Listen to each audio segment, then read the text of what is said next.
Look at this, welcome plus foundation. ठीक है, अब बात करते हैं किसे जवाहर नवोदय प्रवेश परीक्षा पिछले वर्ष के क्वेश्चन कैसे आए थे। ठीक है ना। अब बेसिकली समझना क्या है, देखो मतलब जो बताया था मैं कि कोई भी एग्जाम हो, ठीक है, एग्जाम को हम पैटर्न पकड़ते कैसे, देखो जैसे कोई भी आपको रास्ता चाहिए, कहीं जाना है तो आपको क्या मिल जाए, यदि मैप मिल जाए तो आप आराम से जा सकते हो। इसी तरह से चाहे जवाहर नवोदय हो, चाहे तुम्हारा गुरुकुलम हो, और चाहे कोई भी एंट्रेंस एग्जाम हो जो क्लास 6 में आप लेते हो, ठीक है, उसके लिए मेन क्या होता है, आपको क्या पता होना चाहिए, सिलेबस कि क्या क्या पूछा जाएगा। दूसरा क्या पता होना चाहिए कि पिछले वर्ष के क्वेश्चन कैसे पूछे गए थे। तो आज हम चर्चा करेंगे किसके बारे में, 2022 और 23 में किस तरह से क्वेश्चन पूछे गए थे। ठीक है, इनके बारे में चर्चा करेंगे। तो जब देखो, जैसे मान लो कि जैसे ये क्वेश्चन आया था, दिया गया है 154 multiply 18 is equal to 2772। Okay, तब 27.42 डिवाइड बाई 1.8 का सॉल्यूशन क्या होगा। आर यू गेटिंग गाइस, समझ में आ रहा है। तो इसको समझने के लिए हम क्या कर सकते हैं, देखो इसको ऐसे नहीं, क्योंकि हमको मल्टीप्लाई वहां नहीं करना, मल्टीप्लाई करोगे थोड़ा टाइम खींचेगा, टाइम टेकिंग हो जाएगा। तो मल्टीप्लाई नहीं करना है तो क्या करना है, समझना है उसको।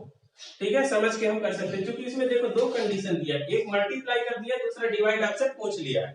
तो ये चीज ध्यान रखना है कि हमेशा जो जिन संख्याओं को क्या मल्टीप्लाई करते हो वही तीन संख्याओं में से एक तुम्हारा डिवाइड मिल जाता है। ठीक है, जैसे एक एग्जांपल लेते हैं, 5 2 जा कितना होगा 10।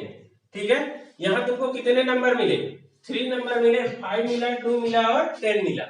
ठीक है ना। और यदि मैं इसी में बोल दूं कि तुमको 10 में डिवाइड करना है 2 का, तो तुम्हें कौन सी संख्या मिलेगी, बता दो ईमानदारी से। क्या मिलेगा, 5 मिलेगा। क्यों मिलेगा, क्योंकि 5 2 एंड 10 3 नंबर है, वेरिएबल करता है किसी भी मल्टीप्लाई को लेकर के। तो हमारे पास क्या क्या है, 10 मिल गया, 2 मिल गया, बचा क्या था 5। तो यही हमारा आंसर हो जाएगा। Are you getting my point, समझ में आ गया ना। दूसरा एग्जांपल ले लो, 6 3 जा क्या हो गया 18। और यदि मैं बोल दूं कि 18 डिवाइडेड 6, तब क्या आंसर आएगा, 3 आ जाएगा कि नहीं। क्योंकि तुमको ये दोनों क्या है, इसमें कौन कौन सा, 18 मिल गया, फिर क्या मिल गया 6 मिल गया, बच क्या रहा था 3, तो 3 क्या आ जाएगा आंसर। समझ में आ रहा है। तो एग्जाम में बैठ करके यदि तुम मल्टीप्लाई करने लगोगे तो तुम्हारा समय क्या होगा, बर्बाद होगा बहुत ज्यादा, और अच्छे से नहीं हल कर पाओगे, बाकी क्वेश्चन में टाइम कम मिलेगा। इसलिए इसे हम कैसे करना है, जैसे देखो ये आ गया 154 गुणे क्या है 18 बराबर 2772, यही है ना। और इसमें दे दिया है तुमको 27.42 भागे 1.8। अब इसका आंसर क्या होगा, इसका आंसर क्या होगा, तो देखो इसमें कौन कौन सी संख्या है, ये दिया है ना, दूसरा क्या दिया है, ये भी दिया है, बच क्या रहा है 154, यानी आंसर यही होगा 154। समझ में आ रहा बात। अब एक टेंशन ये हो गया तुम लोगों के दिमाग में कि ये सब यहाँ दशमलव लगा है, इनमें दशमलव नहीं है, तो कुछ नहीं भाई, एक अंक के बाद दशमलव, सिंपल एक अंक के बाद दशमलव मार दो, आंसर हो गया। ठीक है, और वो आंसर कौन सा है, ये है। ठीक है ना, इतना समझ में आ गया, कोई प्रॉब्लम नहीं। अब बात करते हैं, यदि एक समकोण त्रिभुज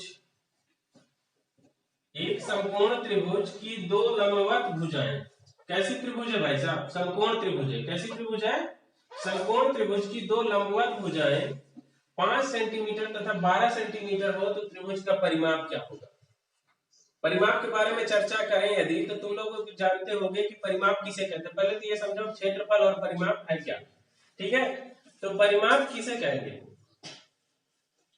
जैसे मान लो कि आप लोग एग्जाम्पल देखे होंगे, साइकिल का जो चक्का होता है ना, उसमें स्पोक लगे होते हैं, आप लोग अपने दैनिक दिनचर्या में साइकिल में चढ़ते होंगे। ठीक है, तो इसको कैसे प्रयोग करते हैं, जैसे साइकिल का जो चक्का होता है, जो इसमें स्पोक होती है, वो क्या होगी, पूरा क्षेत्रफल होगी, क्या होगी, पूरा क्षेत्रफल। लेकिन जो उसका टायर होगा वो क्या होगा आपका, उसका टायर क्या होगा, वो परिमाप होगा। Are you getting.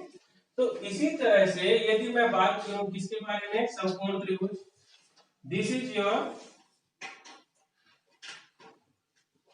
ये क्या है आपका समकोण त्रिभुज, ठीक है ना। ये इसमें एक चीज ध्यान रखना है कि एक एंगल कितने का बनेगा, 90 डिग्री, कितने का बनेगा, 90 डिग्री, और टोटल एंगल कितने का होता है, 180 का, कितने का होगा, 180 डिग्री का, ठीक है, वेट समटाइम। अब देखो जैसे ये क्या है, समकोण त्रिभुज है, टोटल कितने का होता है एंगल, 180 का होता है, 90 ये आप देख लिए। अब इसमें बच कितना रहा है, 90 डिग्री, वो 90 क्या हो जाएगा आपको 45, और ये भी क्या हो जाएगा 45, ये ए बी एंड सी, ठीक है, ए बी सी। अब ये टोटल कितने का हो गया 180 डिग्री, ये कितना हो गया 45 and 90, are you getting my points. तो यदि मैं इसका परिमाप बोलूं तो आप ये बताइए परिमाप में क्या हो जाएगा, एक हो जाएगा ए बी, बी सी और ए सी, ये हमारा क्या हो जाएगा परिमाप। लेकिन जब हम क्षेत्रफल के बारे में बात करेंगे तो क्षेत्रफल क्या होगा, पूरे इसके अंदर का पूरा वो निकालना पड़ेगा कि कितना एरिया है, समझ रहे हो। क्षेत्रफल में हमको पूरे एरिया की मान निकालनी पड़ती है, लेकिन जबकि क्या है परिमाप में हमें पूरे एरिया का मान नहीं निकालना पड़ता, सिर्फ क्या किनारे की मान निकालनी पड़ेगी। इसको आप इस मेथड से समझ सकते हैं। जैसे देखिए कभी आप किसी के घर में जाते होंगे, अमूमन यहाँ कुआं होता है, कुआं होता है ना, ये कि मान लो जैसे कुआं में जो तो सामने कुछ उठा रहता है ना उसके बगल में, अब यदि तुम उस ईंटे ईंटे में ही घूमो तो वो क्या है परिमाप है, क्या है परिमाप। लेकिन यदि पूरे उसके एरिया के अंदर घूमोगे तो वो क्या कहलाएगा क्षेत्रफल, ठीक है ना। तो क्षेत्रफल और परिमाप में अंदर समझ में आ गया। मैं जैसे एग्जांपल दिया कि क्या होना चाहिए साइकिल का, यह कि यदि पूरे स्पोक को आप काउंट करोगे तो वो क्या कहलाएगा आपका क्षेत्रफल।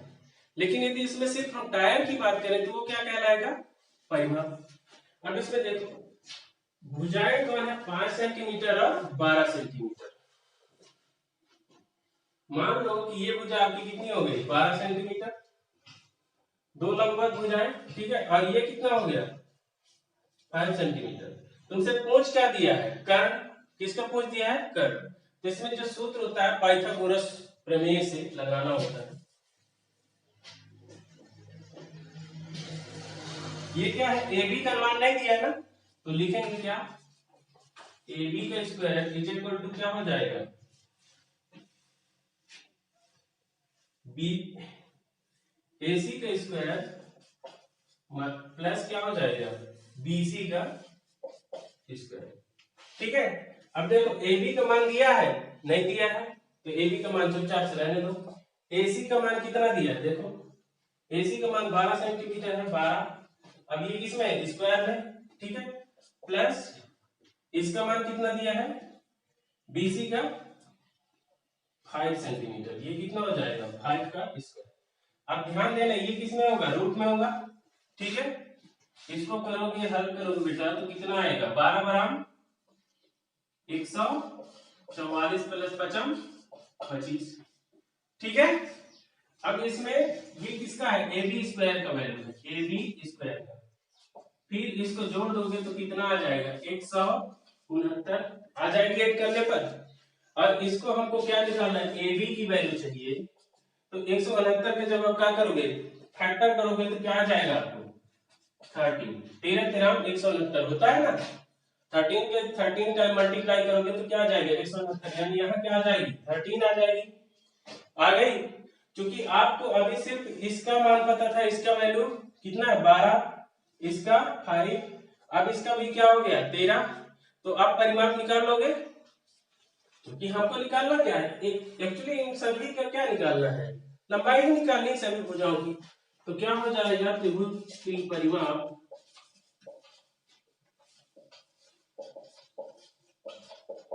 परिमाप कैसे निकाल देंगे देखो 13 प्लस 5 प्लस 12 ऐड कर दो,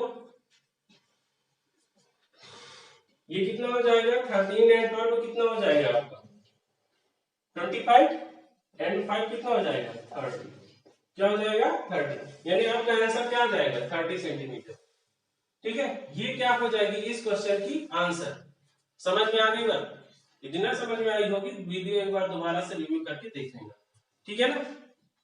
तब तक इसको लिख लो, स्क्रीनशॉट ले लो।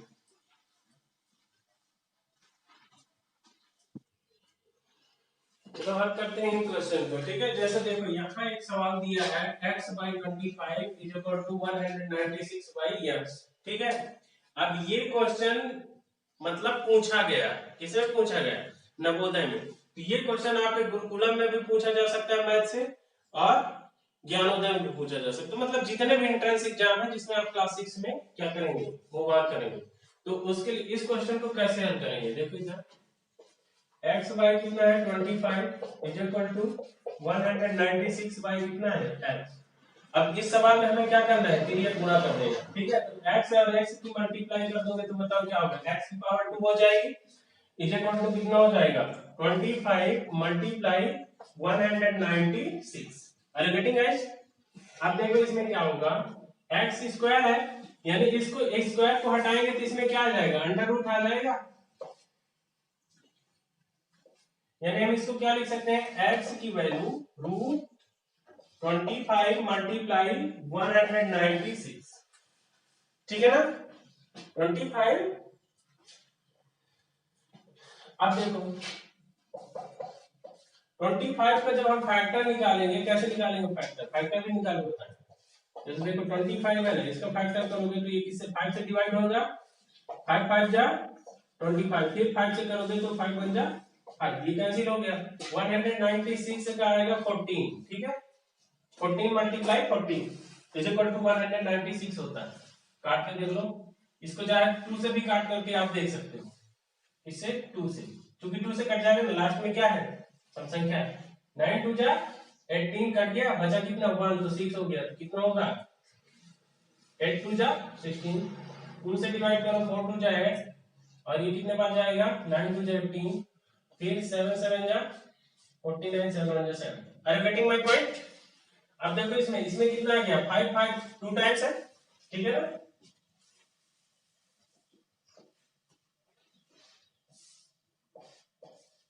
इस 25 का जो हमें क्या मिल रहा है, कंपेयर मिल रहा है, ये 5 मल्टीप्लाई 5, ठीक है।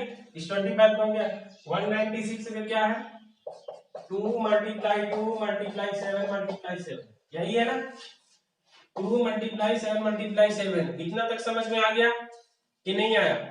अब देखो इसमें जो यहाँ पास कुछ नहीं दिया है, इसका मतलब क्या होता है 2, यानी कितने कितने के पेयर बनेंगे 2 2 के, कितने कितने जोड़े बनेंगे 2 2, ये 2 का जोड़ा बना, ये 2 का जोड़ा बना, और ये 2 का जोड़ा बना, यानी क्या निकल आएगा इससे 5, इससे 2 और इससे 7।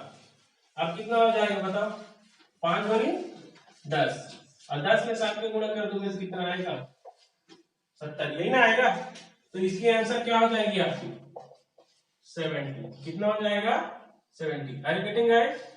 समझ में आ गया ना, इसकी आंसर 70 हो जाएगी, समझ में आ गया। अब देखो एक धनराशि 16 वर्ष में साधारण ब्याज से 2 गुना हो जाता है तो वार्षिक दर क्या होगी। देखो क्वेश्चन नंबर 4 का सॉल्यूशन,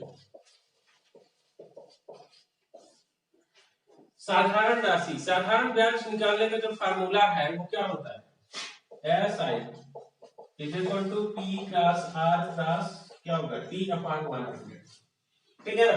अब यहाँ तुमको दिया क्या है, सिर्फ वर्ष दिया है, ईयर दिया है ना 16 ईयर, लेकिन ना तो आपको P दिया है, ना ही R दिया है, और ना ही T दिया है 16 ईयर। पूछ क्या रहा है आपसे, दर, दर यानी कि R पूछ रहा है। तो प्रिंसिपल नहीं है, प्रिंसिपल को अपन क्या मान लेते हैं प्रिंसिपल, ठीक है। मानो मूलधन क्या है, मिश्र धन को मान लो। अब देखो मूलधन और मिश्र धन में क्या होता है, मिश्र धन क्या होगा, मिश्र धन मान के चलते हैं हम 2p हो गया, कितना हो गया, क्योंकि देखो मूलधन में जब ब्याज जोड़ देते हो तो वो क्या कहलाता है मिश्र धन, ठीक है। इसको ऐसे समझते हैं, जैसे देखो दिस इज मार्कर। ये मार्कर कितने का है, मान के चल दिए 20 रुपए का। कितने का है, 20 रुपए का। और मैं मान लो कि इस मार्कर को बाई करके आता हूँ और इसको पूरा पैसा नहीं देता हूँ, कुछ पैसे देता हूँ, इसमें मुझे 5 रुपए ब्याज लग जाता है। कितना ब्याज लग जाता है, 5 रुपए। तो मैं अगले बार जाकर के उसको टोटल कितना अमाउंट पे करूंगा, 25, 25 रुपए दूंगा ना, 5 रुपए ब्याज और 20 रुपए क्या था, इसका मूलधन था। यानी अब मेरे को कितना पड़ रहा है, 25 का। तो 25 रुपए क्या हुआ, इसका मिश्र धन हुआ। लेकिन जो इसका एक्चुअली कीमत कितना था, इसका राइट कीमत इसका था 20 रुपए, है ना। ये तो 5 रुपए हमको एक्स्ट्रा फालतू में देना पड़ा जब हम उससे उधार लाए थे। तो समझ में आ गया। तो यदि मूलधन P है तो मिश्र धन कितना मान लिया हम, 2P मान लिए। यहां तक में क्लियर। अब ब्याज क्या होगा बताओ, ब्याज बराबर क्या हो जाता है सर, मिश्र धन माइनस मूलधन। मिश्र धन में मूलधन घटा दोगे तो क्या होगा, ब्याज हो जाएगा। जैसे मैं अभी एग्जांपल दिया कि 25 रुपए देकर के लाए और मूलधन कितना था, 20 रुपए। अब 25 में 20 घटा दोगे तो ब्याज कितना आ जाएगा, 5 रुपए आ जाएगा। तो यहाँ तुमको क्या मिश्र धन कितना है, 2P है, मूलधन कितना है, P है। घटा दोगे तो फिर क्या आ जाएगा, ब्याज भी तुम्हारा क्या आ जाएगा, P आ जाएगा। यहाँ तक क्लियर हो गया सब। तो ऐसा ही मतलब सिंपल इंटरेस्ट, इंटरेस्ट यानी ब्याज, ठीक है, इंटरेस्ट यानी ब्याज। ब्याज कितना आ गया है, P आ गया है। यहाँ P की वैल्यू यानी मूलधन कितना है, वो भी P है। R कितना है, रेट। रेट हमको क्या करना है, काउंट करना है, रेट नहीं दिया। टाइम कितना दिया है, तो टाइम दिया है 16 ईयर अपॉन 100, ठीक है ना। अब देखो ये इसको कट कर सकते हैं, कट हो गया, बचा क्या है, यहाँ 1 is equal to R multiply 16 by क्या हो गया 100। ये सामने सामने काट दिए, ठीक है ना। यदि इसको पक्षांतर करके भी क्या कर सकते थे, ला सकते थे, ठीक है, घट जाएगा। यहाँ किसके क्या बचा, 1 बचा। अब देखो इस 100 को यहाँ मल्टीप्लाई कर दो तो क्या हो जाएगा, 100 is equal to R multiply 16, ठीक है ना। अब ये मल्टीप्लाई में है, इधर आएगा तो क्या हो जाएगा, डिवाइड होगा। इधर आएगा क्या होगा, डिवाइड, यानी 100 अपॉन क्या हो जाएगा 16 इज इक्वल टू R, ठीक है, समझ में आ गया। तो R की वैल्यू हम आप क्या निकाल सकते हैं, R का वैल्यू क्या हो जाएगा, 10 दारों 100 होगा और ये 4 चौके 16, ठीक है। और भाग करके देख लो तो 10 में यदि तुम भाग करते हो किसका, 4 का, कितना आएगा, 4 दूना 8, यहाँ कितना बचा 2, यानी क्या हो जाएगा 2 right 2/4, is that your answer. कोई दिक्कत,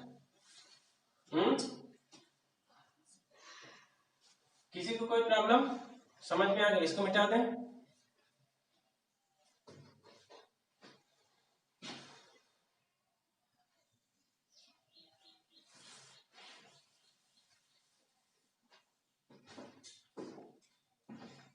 लिख लेना।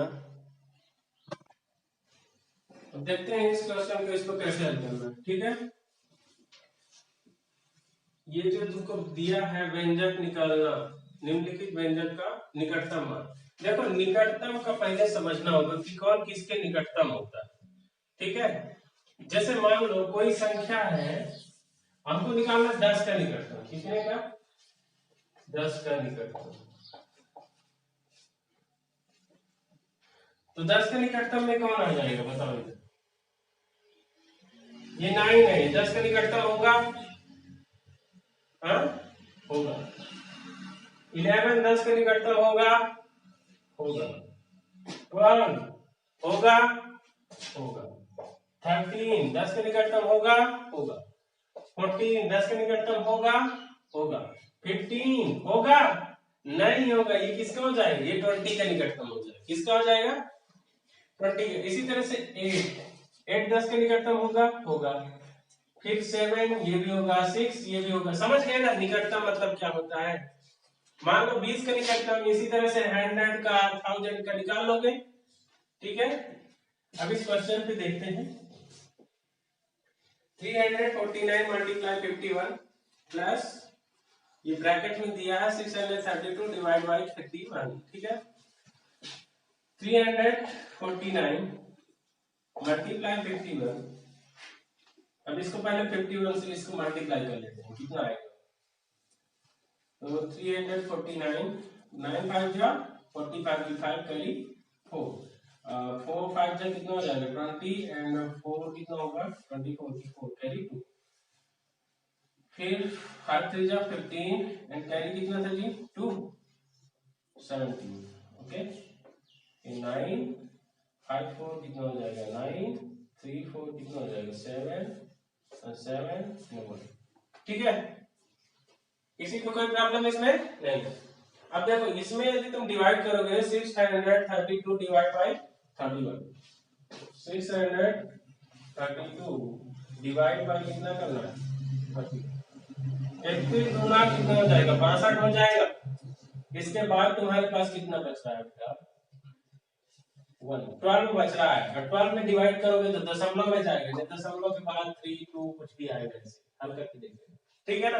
यानी इसमें आपको क्या करना है ऐड कर देना है 2 को ऐड कर दो, पॉइंट में जाना और मान लो कोई भी संख्या आ रहा है 3 9 2 कितना हो जाएगा 11 की 1 कैरी 1 10 कितना हो जाएगा 1 7 8 7। Are you getting my points.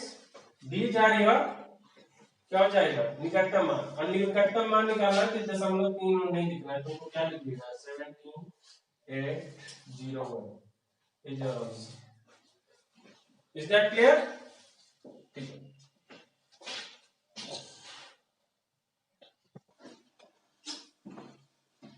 देखो नवोदय या कोई भी एग्जाम हो, यदि तुम ये सोचते हो मतलब दुनिया का कोई भी एग्जाम कि यदि कोई लड़का निकाला है तो तुम्हारे से दिमाग में ज्यादा तेज था तो भूल जाओ भाई, ऐसा कोई बात नहीं है, सभी का दिमाग जो है ना बराबर होता है। लेकिन ये है कि कोई उसको ज्यादा यूज करता है कोई कम यूज करता है। किसी किसी लड़के को देखते होगे तो पढ़ने के बाद भी अपने दिमाग में सोचता रहता है कि ये आंसर कहाँ से आया, इसका डाउट क्या है, कहाँ मुझे डाउट हो रहा है, कहाँ मुझे क्लियर करना है, ठीक है ना। और कोई लड़का जो गधा हो जाता है वो क्या करता है बस गया कॉपी बंद किया बात खत्म, दूसरे दिन फिर से आ गया, उससे कुछ नहीं बनेगा। गारंटी के साथ कह सकते हैं कि ऐसा लड़का कोई भी एग्जाम नहीं निकाल सकता। तो आप लोगों को क्या आप 100% निकाल सकते हो, 101% you will be clear your examination of any examination as related to competitive, ठीक है ना।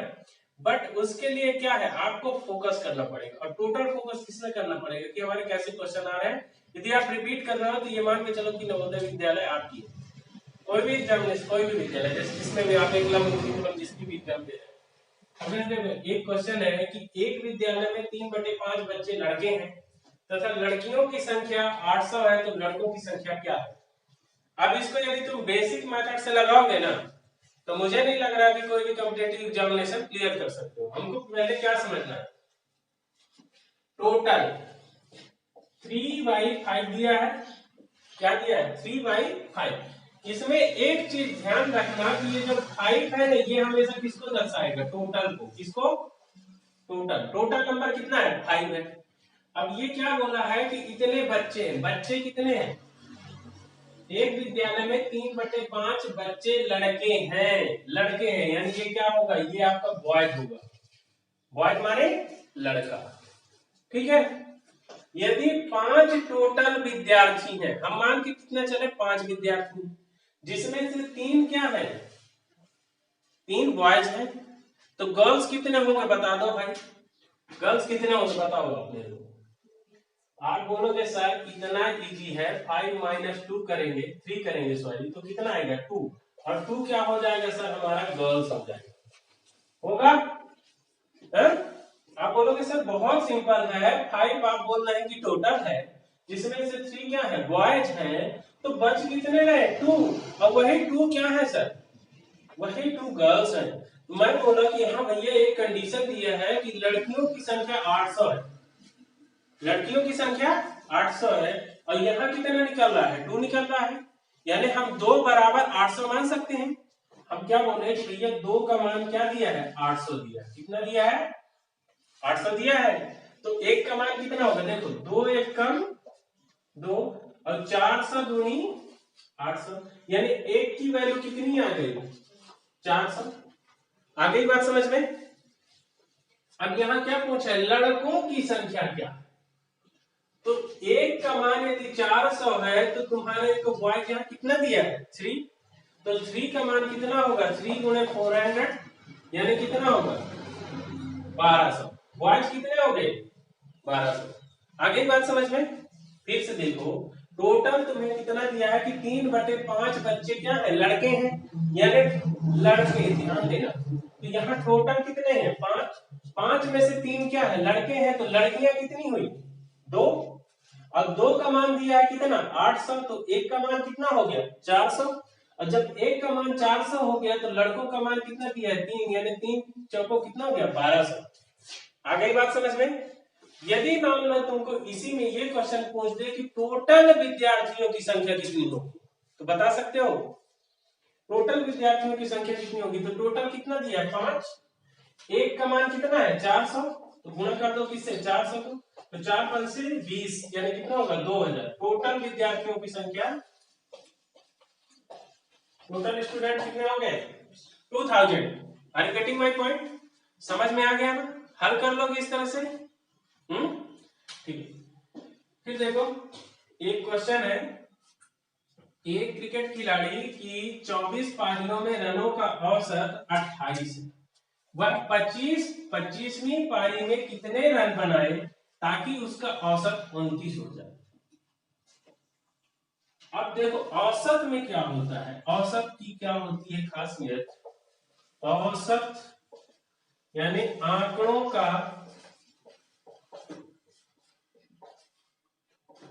आंकड़ों की योग बटा क्या हो जाएगा आंकड़ों की संख्या।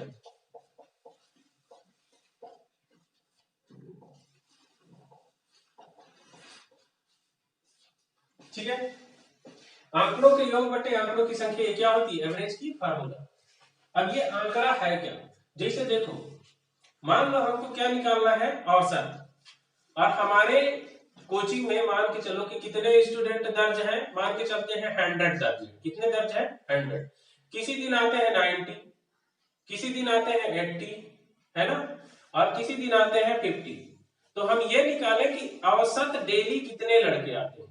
तो पहले हमें क्या करना पड़ेगा, किस किस दिन में कितने बच्चे आए हैं, ठीक है, और टोटल उनका योग कर देना है, वही क्या हो जाएगा औसत निकल जाएगा। अब यहाँ देखो जैसे एक क्रिकेट खिलाड़ी था वो 24 पारी खेला, पारी का मतलब समझते हो वही, वनडे को यदि देखो तो कितने 50 ओवर में होता है एक पारी, और 50 ओवर का दूसरा पारी। 2020 में देखोगे तो कितना होगा 20 ओवर का एक पारी और 20 ओवर का दूसरा पारी, यानी टोटल मिला कितना हो जाएगा 40 ओवर। तो कितने हो जाएंगे 2 पारी हो जाएंगे, है ना। तो वो कितने पारी खेला है 24 पारी, कितने पारी, और 24 पारी में उसका औसत कितना था 28 था। कितना हो जाएगा मल्टीप्लाई करके बोलो जल्दी से, 24 मल्टीप्लाई 28 हाउ मच। तो जैसे देखो इसका जब मल्टीप्लाई करेंगे 24 मल्टीप्लाई 28 तो कितना आएगा 672, कितना आ गया 672, ठीक है ना। तो ये कितने पारियों का हो गया 24 पारी का, 24 पारी का औसत कितना था। एक चीज बता दे भाई, ये टोटल जो है उसका रन हो गया, इतने पारी को खेला और पारी में औसतन उसका कितना आ रहा था 28 रन आ रहा था, कितना आ रहा था 28 रन। टोटल रन उसका कितना हुआ 772। लेकिन जब वो 25वीं पारी खेला तो उसका औसत हो गया कितना 29। लेकिन वो ये बताओ कि 25वीं पारी में कितना रन बनाया होगा, यही वो पूछना चाहता है। तो चलो इसको ऐसे हल कर सकते हैं कि 24 पारी का कितना हो गया 672 रन, 25वीं पारी का रन हमें पता है, नहीं पता है तो क्या मान लेंगे x, टोटल कितने पारी खेला 25, अब उसका औसत कितना आ रहा 29, ठीक है ना।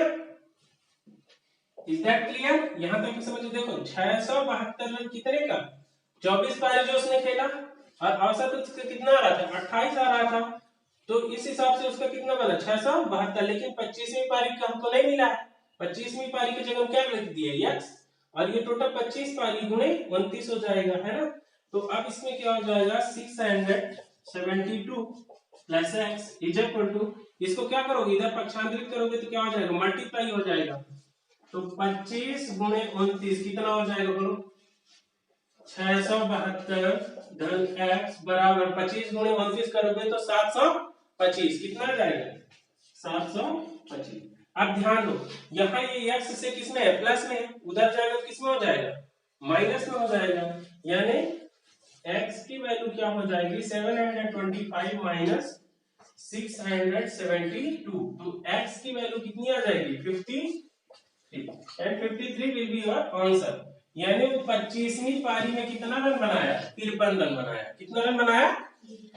तो आ गया समझ में? यदि आज का ये क्वेश्चन समझ में आ रहा है तो थोड़ा कमेंट्स भी कर देना और ये बताना कि क्या नवोदय की रेगुलर क्लास चाहिए आप लोगों को या गुरुकुलम की या कोई भी कंपटीशन एग्जामिनेशन की, ठीक है। और साथ में मतलब ये जैसे प्रीवियस क्वेश्चन का पार्ट 1 है, कल इसका पार्ट 2 पढ़ाया जाएगा, ठीक है। बस इसको देखते रहो, लाइक शेयर सब्सक्राइब करो, स्क्रीनशॉट भी ले लेना भाई।